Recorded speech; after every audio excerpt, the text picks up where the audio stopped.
Mental math कक्षा 7। मैं हूं हरी सर और आप सभी बच्चे देख रहे हैं आपका अपना YouTube channel math with Hari sir के नाम से, स्पेशल हिंदी मीडियम के बच्चों के लिए।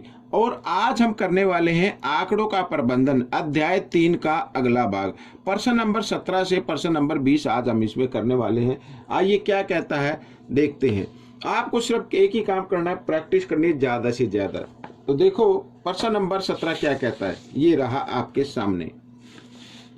प्रश्न नंबर 17 कहता है, देखो चार संख्याओं का माध्य, चार संख्याएं भाई, ठीक है, इस तरीके से माध्य, माध्यक तथा बहुलक 8 है। अब बहुलक कितना है, 8 है।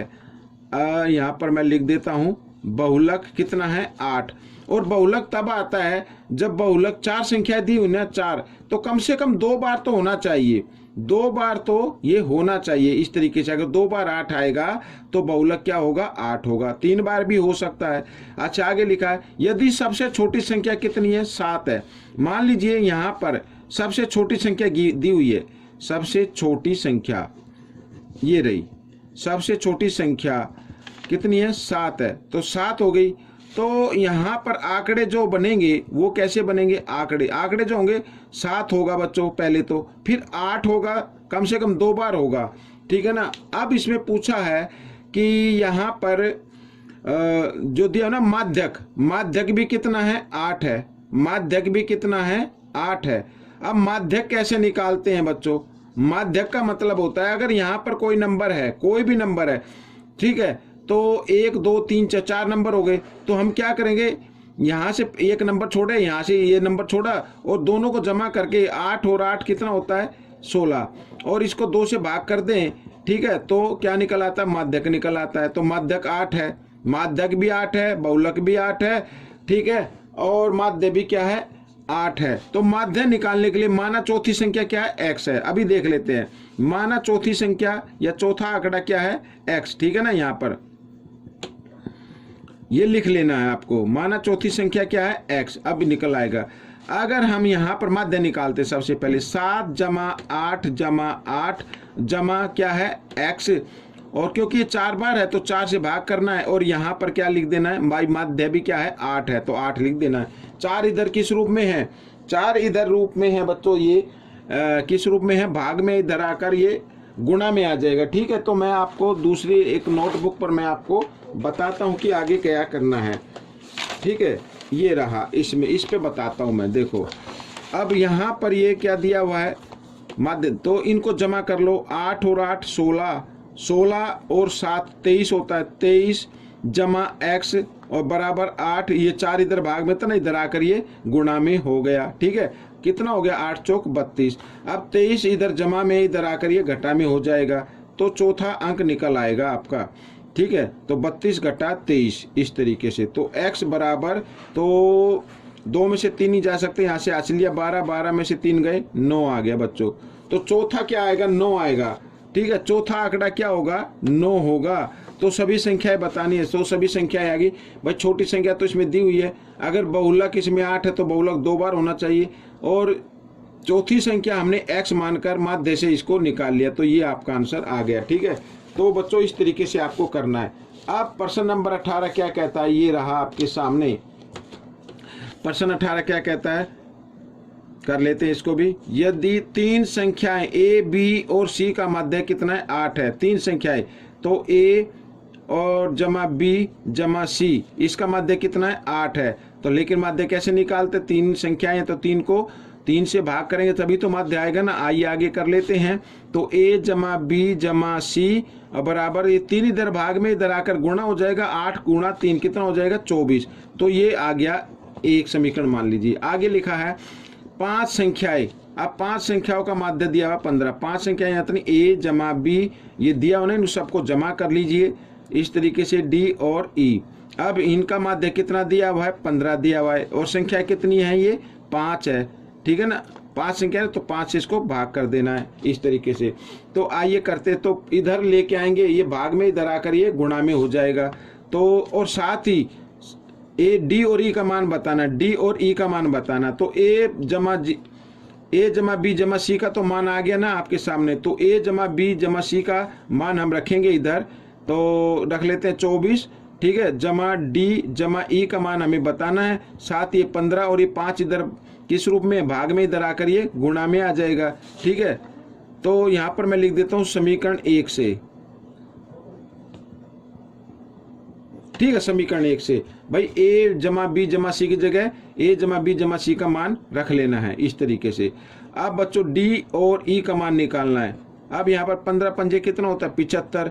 अब 75 ये 24 इधर जमा इधर आकर ये घटा हो जाएगा। आइए घटा लेते हैं। 5 में से 4 गया 1, ठीक है, 7 में से 2 गए 5। तो डी और ई का मान कितना आ गया 51 आ गया बच्चों। ठीक है, डी और ई का मान कितना आ गया 51 आ गया। अब ये अलग अलग अगर आपको मान निकालना है, अलग भैया डी और ई का योग है, अगर आपको डी और ई का मान अलग अलग निकालना है तो मैं इसी पेज पर आपको बता देता हूं। ठीक है, डी जमा ई, ठीक है, इसका माध्य समझ लो क्या है 51 है। ये माध्य कितना आ गया 51। लेकिन यहाँ पर अगर मैं इसका अलग अलग मान निकालता हूँ कि दोनों का योग आ गया इधर, ये अगर इसका अलग अलग मान निकालें तो इसको 2 से आपको भाग कर देना है। 2 से क्या कर देना, भाग कर देना, तो इनका मान बढ़ जाएगा। 2 से भाग करेंगे तो कितना आएगा 2 दूनी 4, ठीक है, 2 पंजे 10 और फिर 2 पंजे 10, ये 25.5 ये डी का भी मान होगा और ई का भी मान होगा। ठीक है, इस तरीके से आपको ये करना है। अब हम करते हैं प्रश्न नंबर 19। क्या कहता है देखो, प्रश्न नंबर 19, निम्न कार्डों को उल्टा करके रखा गया। यदि एक कार्ड उठाया जाए, ठीक है, ए ई आई ओ यू जिन पर लिखा ये वोवल्स हैं, ठीक है, हिंदी में इनको स्वर बोलते हैं। एक स्वर आने की प्रायिकता बताओ, एक स्वर आने की प्रायिकता। तो स्वर कितने हैं टोटल यहाँ पर 5। अगर एक स्वर आए तो भाई स्वर तो सभी हैं तो 5 ही आएगा। तो 5 से 5 कैंसिल हो जाएगा तो 1 आ गया आपका आंसर। ठीक है ना। अच्छा, आगे टोटल नंबर लिख लो 5 नीचे। अब लिखा ए और आई आने की प्रायिकता। ए और आई कितनी बार है 1 और 2, 2 बार है तो 2/5 हो जाएगा। ये आपका उत्तर बन गया। यू आने की प्रायिकता, तो टोटल नंबर नीचे यू 1 बार है तो ये 1/5 हो जाएगा। ठीक है, एक व्यंजन आने की प्रायिकता, तो टोटल लिखना 5 नीचे। व्यंजन व्यंजन तो इसमें कोई है नहीं बच्चों, इनके अलावा जो भी नंबर होंगे ना वो व्यंजन होते, तो व्यंजन नहीं तो 0 लगा दो। तो 5 को 0 से भाग करेंगे कितना आ जाए 0 आ जाएगा। तो बच्चों ये प्रश्न भी आपका हल हो गया। अब हम करेंगे प्रश्न नंबर 20। ये रहा आपके सामने, ये रहा। ठीक है ना। अब क्या कहता है यहाँ पर, कहता है प्रश्न नंबर 20 में निम्न आंकड़ों की माध्यिका बताओ। आंकड़ों की क्या बतानी, माध्यिका बतानी है। माध्यिका कैसे बताते हैं, पहले ना आपको जो आंकड़े दिए हैं इनको आरोही क्रम में लिख लो। ठीक है, आरोही क्रम में मैं यहाँ लिख लेता हूँ। आरोही क्रम में लिखने पर, ठीक है, पहले सबसे छोटा 9 है, फिर 10 है, और 10 के बाद 9 10, फिर आएगा 17 आएगा। ठीक है ना, 17 लिख देंगे। फिर उसके बाद 19 आएगा, उसके बाद फिर 21 है, फिर 22 है, 21 और 22, उसके बाद फिर है यहाँ पर ये 22 हो गया, ये 32 और फिर 35, और 32 और 35। इतना करने के बाद आपको गिन के भी देख लेना, 1 2 3 4 5 6 7 8, 1 2 3 4 5 6 7 8। जी ठीक है, बिल्कुल 8 हो गए। अब 8 में क्या करना भाई, 4 इधर से छोड़ेंगे, 4 इधर से छोड़ेंगे तो बीच में जी कुछ नहीं बचेगा। तो आपको क्या करना है, 3 इधर से छोड़ना है और 3 इधर से छोड़ना है। अब बीच में जो नंबर बचे हैं ना उनको आपको क्या कर देना है, यहाँ पर जमा कर देना है और उसको कर देना 2 से भाग, इस तरीके से। ठीक है, तो यहाँ पर 19 और 21 को जमा करते हैं तो कितना आ गया बच्चों, 40 आ गया। ठीक है, कितना आ जाए 40। 40 को 2 से भाग करेंगे तो कितना आ जाएगा 20। तो माध्य कितना आ जाएगा बच्चों, यहाँ पर माध्यिका मैं लिख लेता हूँ। माध्यिका जो आ गई वो आ गई 20। माध्यिका या माध्यक एक ही बात होती है बच्चों। तो ये प्रश्न आपका हल हो गया। ठीक है ना।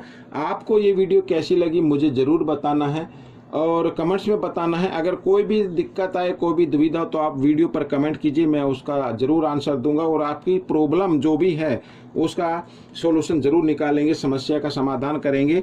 ठीक है ना। अगर आप किसी भी टॉपिक पर वीडियो चाहते तो आप मुझे कमेंट्स में जरूर लिखिए, उसी टॉपिक पर वीडियो बनाकर आप सभी के लिए अपलोड कर दी जाएगी। तो बच्चों आप वीडियो को जरूर देखें, ठीक है, पूरा का पूरा देखें, स्किप ना करें। और देखने के बाद आपको सिर्फ एक ही काम करना है, या तो किसी आप अपने फ्रेंड को बता सकते हैं या फिर आप अपनी प्रैक्टिस कर सकते हैं। बस जितनी ज़्यादा प्रैक्टिस आप करेंगे, ठीक है ना, उतना आपके लिए अच्छा होगा, अच्छी रैंक आएगी, अच्छे मार्क्स आएंगे। अब मिलेंगे हम नेक्स्ट पार्ट में। Till then, thank you.